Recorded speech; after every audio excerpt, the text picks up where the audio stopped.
Nancy here, gratefully recovering food addict, and today I am going to talk about an important subject, traveling while abstinent. So there's quite a lot of planning and preparation that I go through.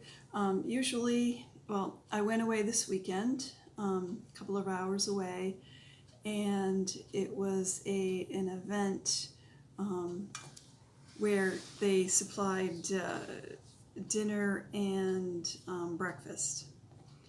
So the past few times I've gone to this event, this assembly, I brought all my own food and ate in my room. This time I thought, well, I'll give them a chance and see what they have. So what I do is bring all the components of a meal, of those two meals, and so that if they have something that's not on my food plan, not clean as far as my plan goes, I can just substitute it out. So, and also I have my little list. I make columns. I was gone Saturday and Sunday, but I probably will make 4 columns: Friday, Saturday, Sunday, and Monday when I get back, so that I make sure I have the food I need on Friday, with all the preps and packing and last minute things. I just want to make sure I have the food that I need on Friday. So I did that, and I break it down: breakfast, lunch, dinner, and I have a metabolic adjustment snack in the evening. So I was supposed to be there the thing started at 9:30, and I wanted to get there a little early to register, of course. So I had to leave here by 7 o'clock. I was a little late, 10 minutes or so, getting into the car, packing everything into the cooler last minute and all that. So what I brought, so I needed to have something I could hold and eat while I was driving. So I made some, it was let's say a coffee cake kind of thing. So I use a pan like this. You could use a square pan, a round pan, 9-inch, or get a pan at the dollar store, that aluminum pan at the dollar store, whatever.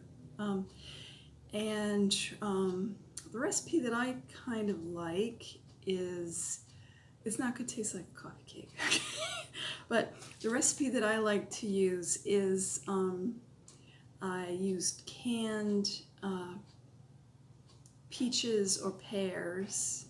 I measure out, I rinse them. Of course, I buy them with natural juice, usually pear juice, and then I rinse them off to get all the sweet, extra sweetness off, and measure out 6 ounces, which is a fruit serving size for me.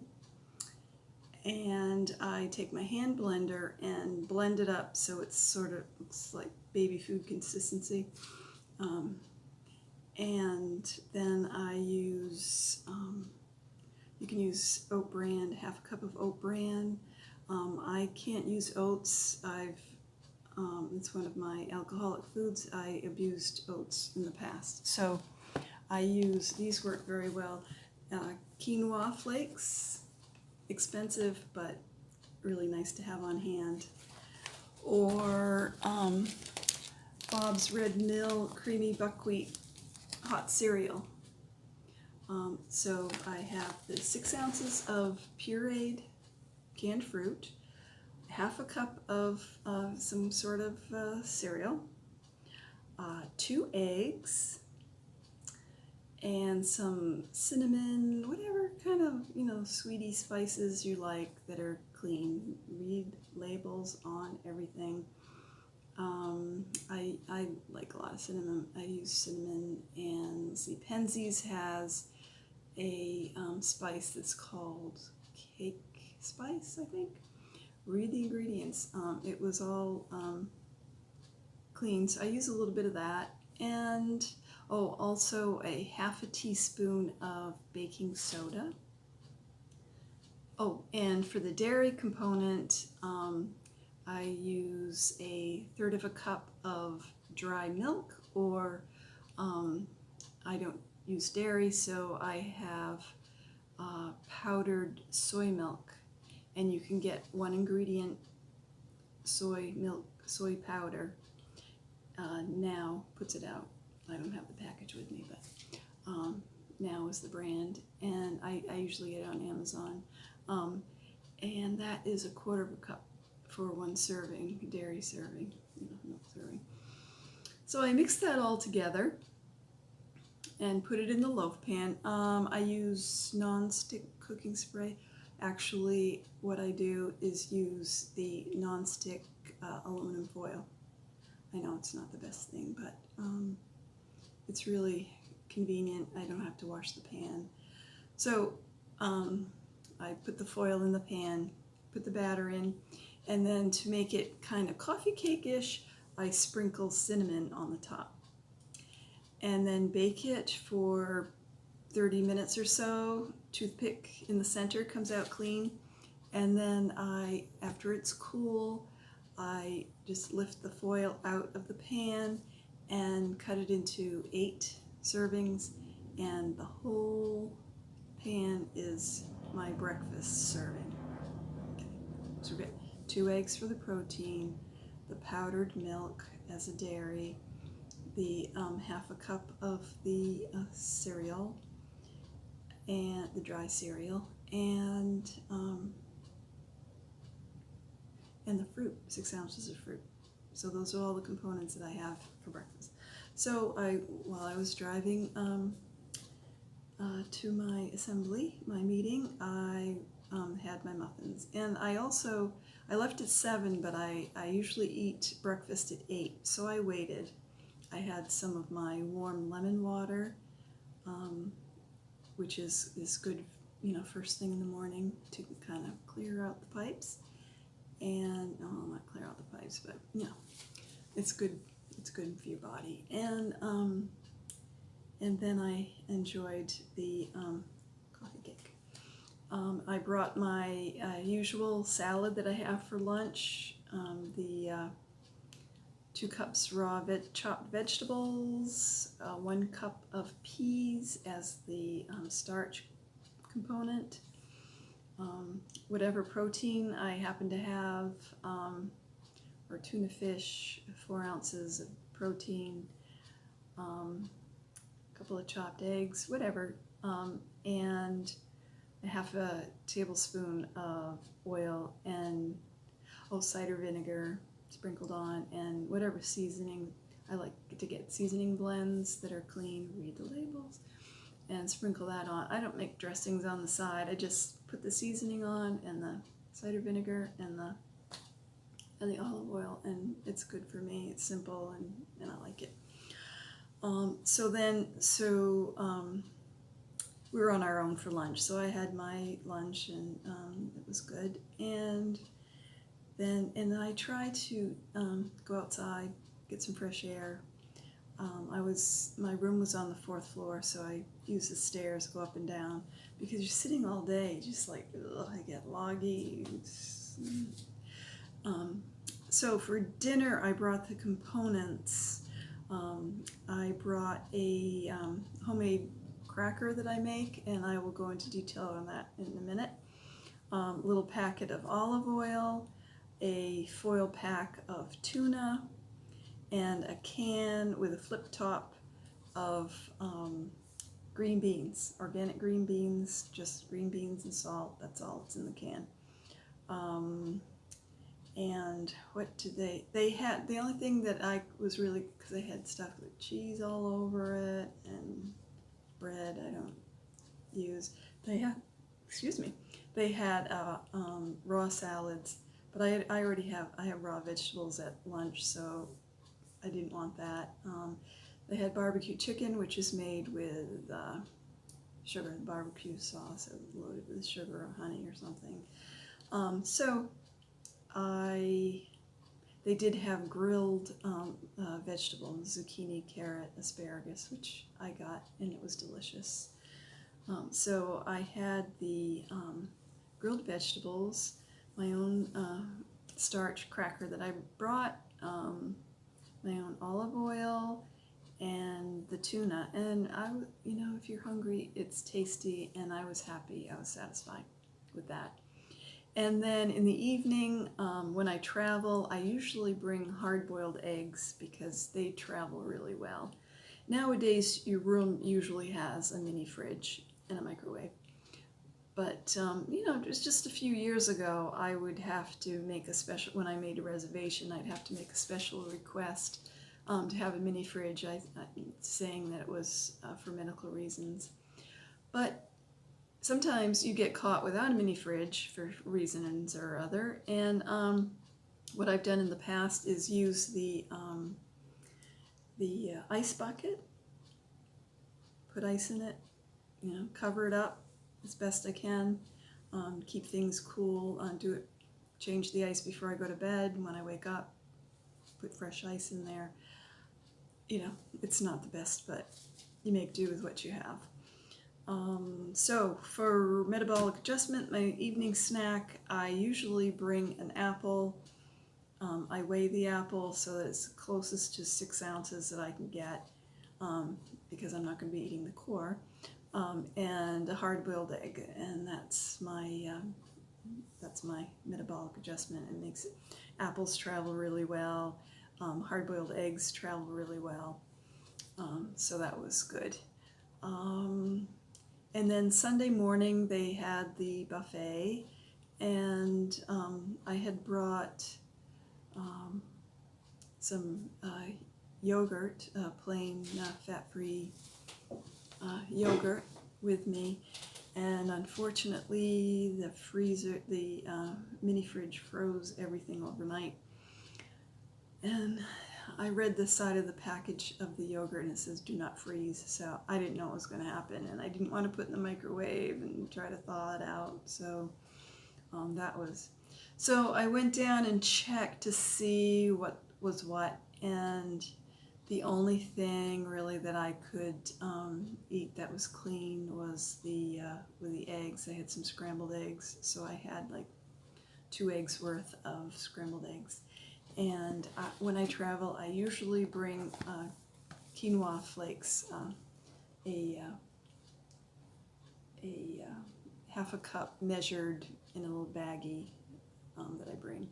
And I was planning to pour that into the yogurt, mix that up, and the quinoa flakes kind of soften up really quickly, and so that makes a nice breakfast. But I didn't have my yogurt, so what I did in the bowls, you know, my breakfast is in a big bowl.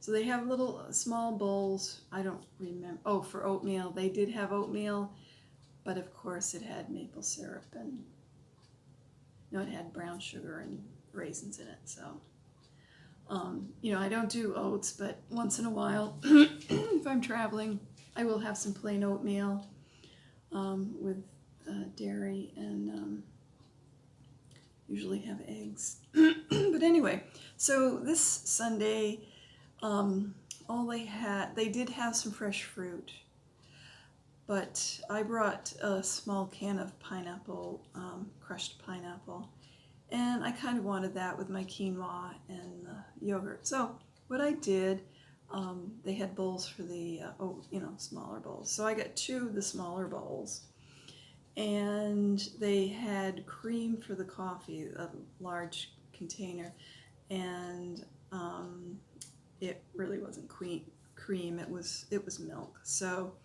and I don't do dairy at home, but once, 3 times a year is not going to hurt me. So I had my 2 bowls, 1 cup's worth of milk split up between the 2 bowls. I had my quinoa, split that between the 2 bowls and mixed that in. I had my pineapple. I opened the can, put pineapple in there, mixed it up, and I had the 2 eggs on the side, 2 scrambled eggs on the side. It was tasty. I enjoyed it. And both meals where I was doing this, you know, I was there early and there wasn't anybody else at the table I was sitting at, so I didn't have to have questions. That's one of the reasons I sometimes eat in my room, because I mean, it's fine, but it's a conversation piece, and I don't really, unless there's someone that I think might benefit, I don't. And you know, it's not that odd anymore, because people have so many food allergies now, gluten-free and dairy-free and you name it. So I say I have food sensitivities or whatever, and people say, oh yeah, well, I have this, or my cousin has that, or whatever. So that was breakfast. Long story short, that was breakfast. And then, so then I was on my own for lunch. The conference was over at noon. So I had brought, this time, I could have brought the same salad I had the day before, but this time I brought a baggie with 2 cups of sliced carrots, peas, a cup of peas as my starch, and another foil packet of tuna and the olive oil. So I brought a plastic container large enough to mix. I kept them all separate, and then I brought a container large enough to mix the tuna with the peas and the olive oil. And I did have some seasonings that I put on that. And I had the carrot sticks on the side, and that was tasty and delicious. And I had that before I set out to drive back home. Well, actually, I did a little shopping before I came home. Sometimes I go to a museum in the afternoon.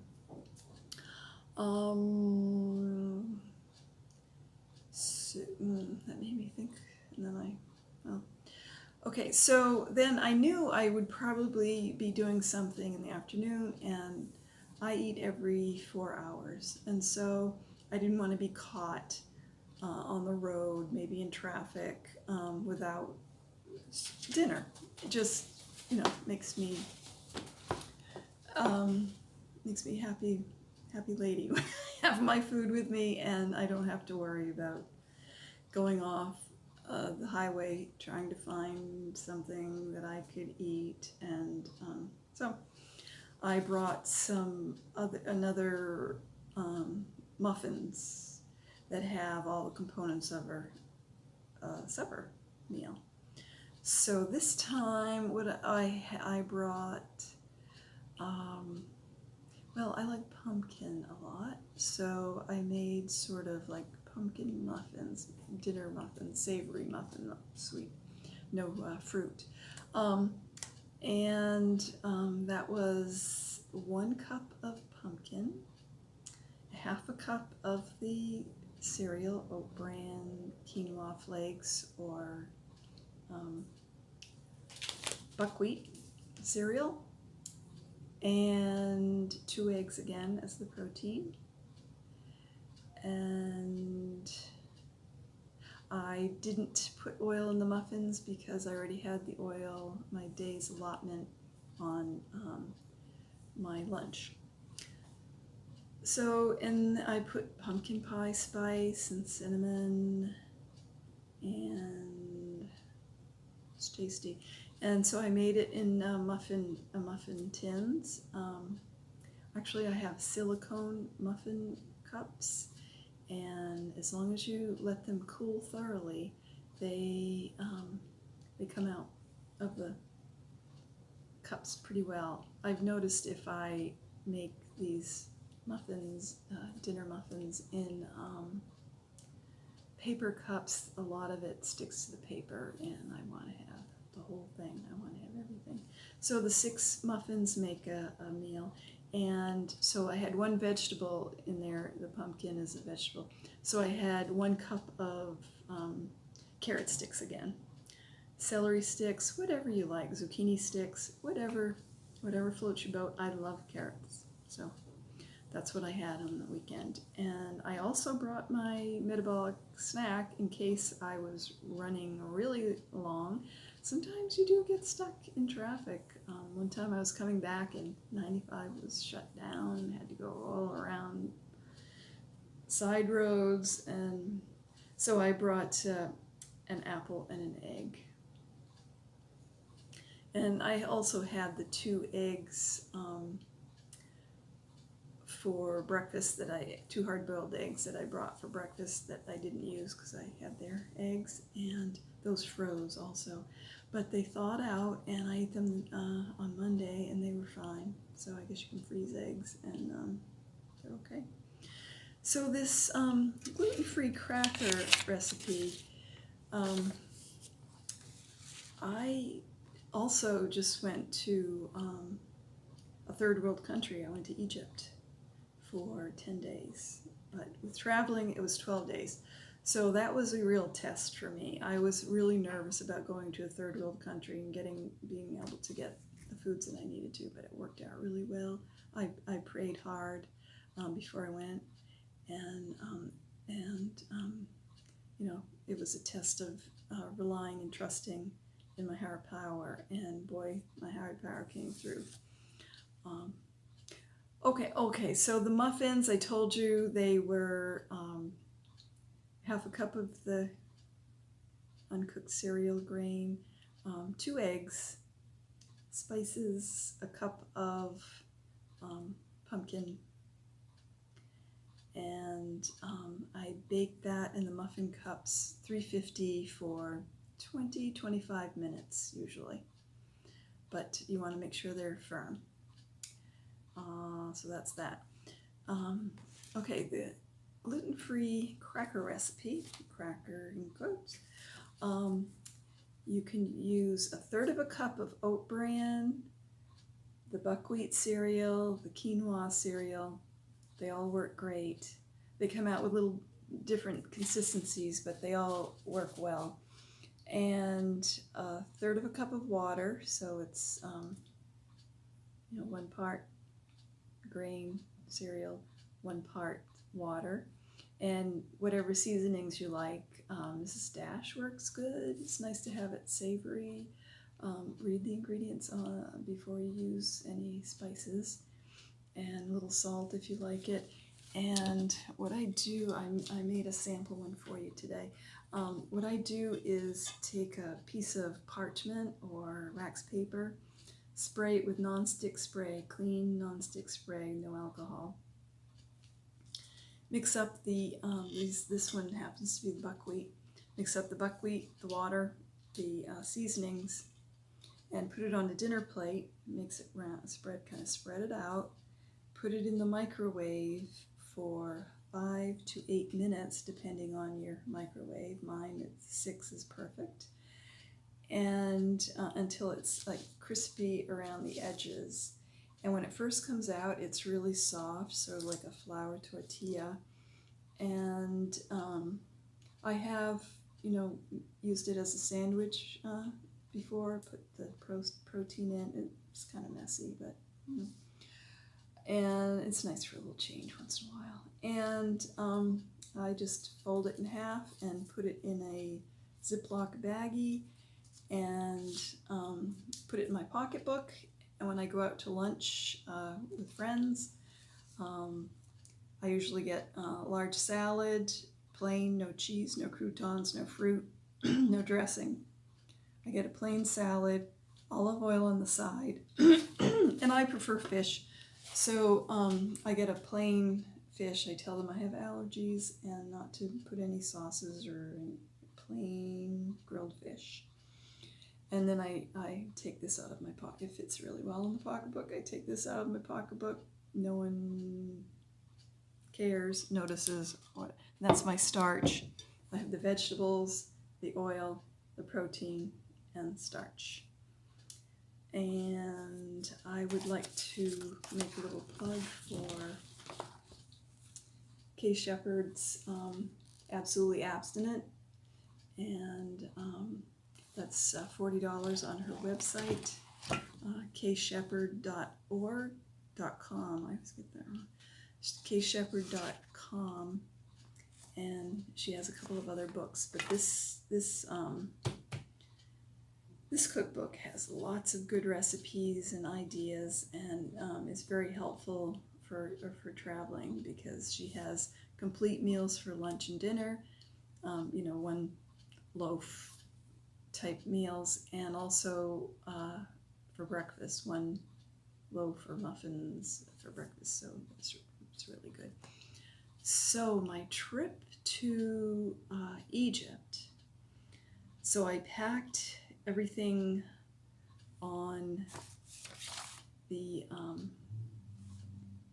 for the plane trip, because I'm not going to eat airplane food.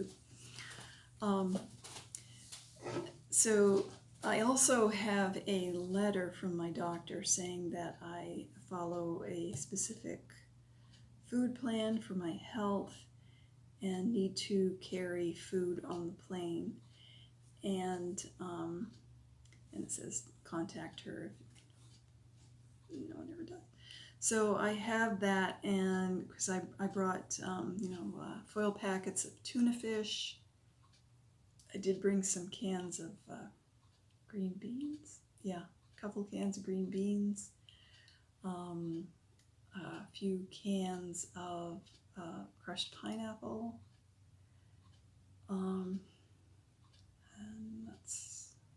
And packets of olive oil, which are in your liquids bag. So I make room for that. And so I had all my food prepared. When I traveled this weekend, this is the kind of it all fit in. Oh, that's what I wanted to mention. My breakfast, I made it ahead of time and froze it, and I also brought frozen peas, and so I didn't have to bring freezer packs this past weekend on my trip. I just put my cold food in there and put the frozen breakfast muffins and it was the dinner muffins, dinner muffins, and the peas for lunch the next day, and so they all thawed out by Sunday, so that works out really well. So I have a carry-on bag with a cooler in it. Okay, it holds my laptop, my cooler, my cords, the absolute most important things, my food, my laptop, cords.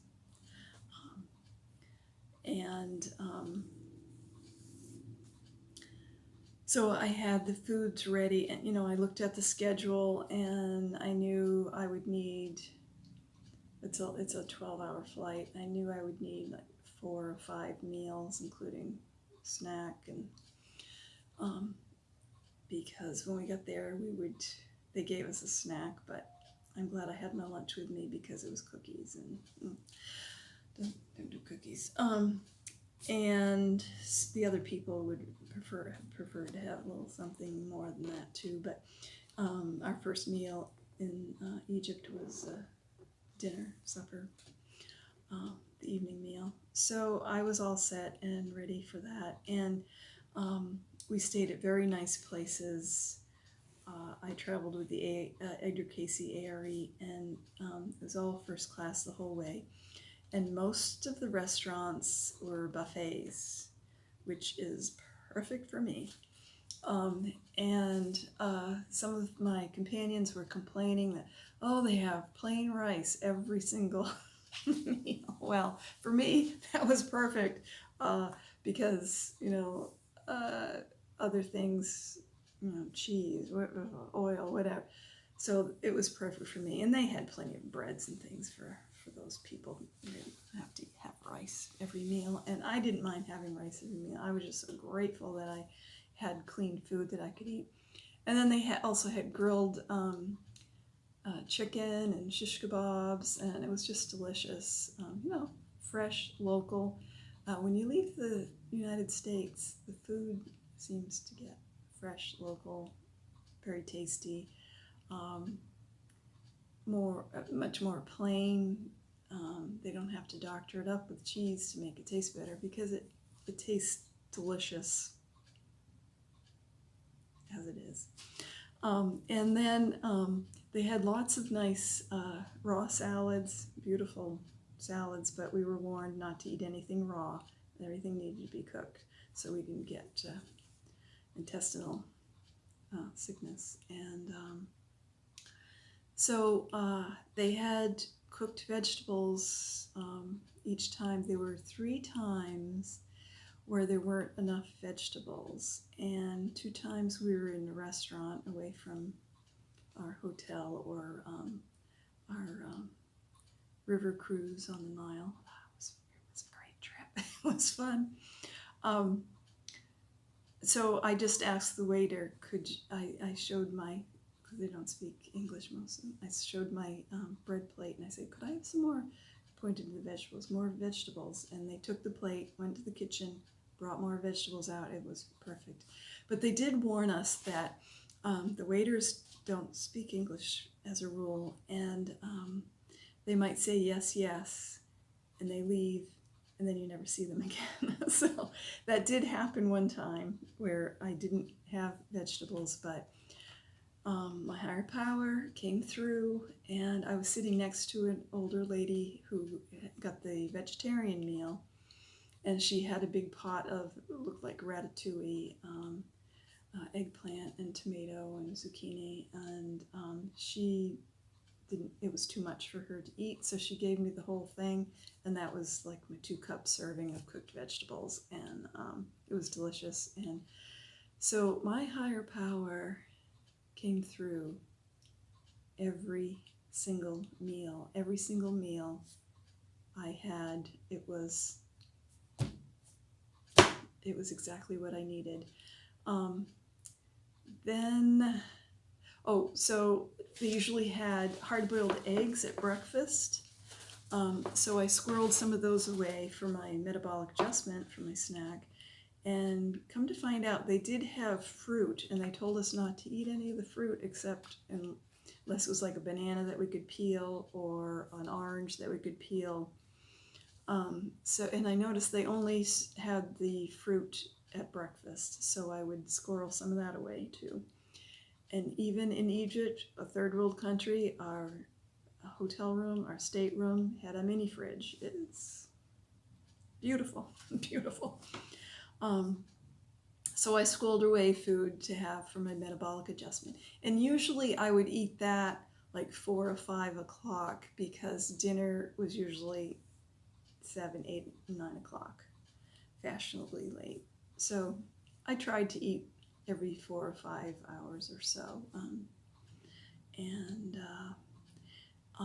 And I told my story in a meeting about traveling to Egypt and the food, and a fellow after the meeting said, well, she has plans to go on a cruise, and she was encouraged to think that she would be able to get what she needed. And I did go on a cruise once, but it was arranged by a woman. The travel agent is one of us, and it was for a group of, I think, Food Addicts Anonymous. I think that was the group. I heard about it through Kay Shepherd. So my husband and I went on that cruise, and so they served us family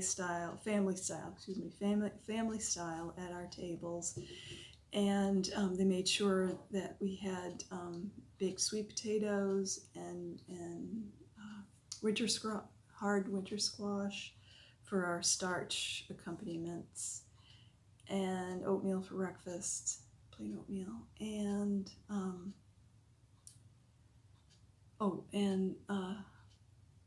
unsweetened soy milk for those of us that didn't do dairy. So that was great. Usually they don't carry soy milk. They might now. This was probably 10 years ago. So they might now, because more and more people use it. But, a lot of the soy milk brands say unsweetened, but you have to read the ingredients, because they have artificial sweeteners or some other junk. the soy milk that we use is just filtered water, soybeans. That's it. Oh, so if you're planning on traveling or taking a cruise and you're still kind of shaky with the food, if you think you might be tempted by the other food that you don't want to eat or you don't eat, you might want to wait. I would wait for success. Don't set yourself up for a fall. I would wait until you feel more secure and this other food is not tempting to you, because they're going to have all of it. I mean, pizza, desserts, they're going to have all of it. So if you're kind of shaky, just stay home, and the time will come where you'll be able to, you're stronger in your program and have more time under your belt, more abstinent time under your belt, and you'll be able to travel.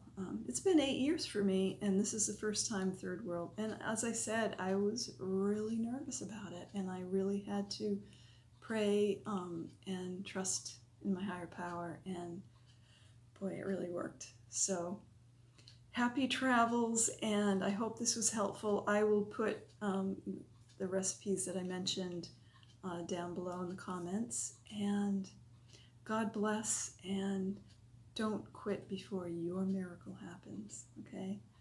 Love you. Take care. Bye-bye.